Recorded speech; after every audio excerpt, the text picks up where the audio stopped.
আসসালামু আলাইকুম। বাড়ি সাজাতে কেই না ভালোবাসে। আমিও ভালোবাসি। কিন্তু বাজেট তো দেখতে হবে, তাই না? আজকে হচ্ছে একটা পার্সেল ছিল, এটা আনবক্স করেছি কিছুদিন আগেই। এগুলি হচ্ছে হ্যাঙ্গার, বাড়িতে লাগানোর জন্য নিয়েছি। আসলে আমরা দোতলায় শিফট হয়েছি। যেহেতু ধীরে ধীরে বাড়ির কাজগুলো করার চেষ্টা করছি।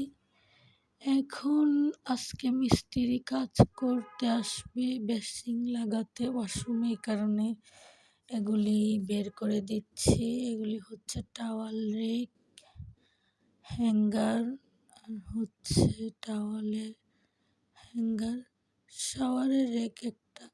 সবগুলো গোল্ডেন নেওয়ার চেষ্টা করেছি কিন্তু পারিনি। এটা হচ্ছে সিলভার নিয়েছি, কারণ বাজেটটাও তো দেখতে হবে।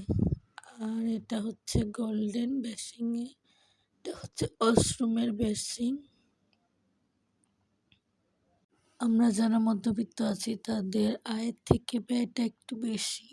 এটা হচ্ছে আমার ছেলের বাথরুমে হোয়াইট কালার বেসিং দেওয়া হয়েছে। যেহেতু মিস্ত্রিরা কাজ করছে তাই ঝটপট মাছ ভেজে নিয়েছি। বাসায় কাজ করালে একটু বাসাটাও নোংরা হয় আর কাজও বেড়ে যায়। আর আমি এমনিতেই বাচ্চাদের নিয়ে সব কাজ করতেও পারি না,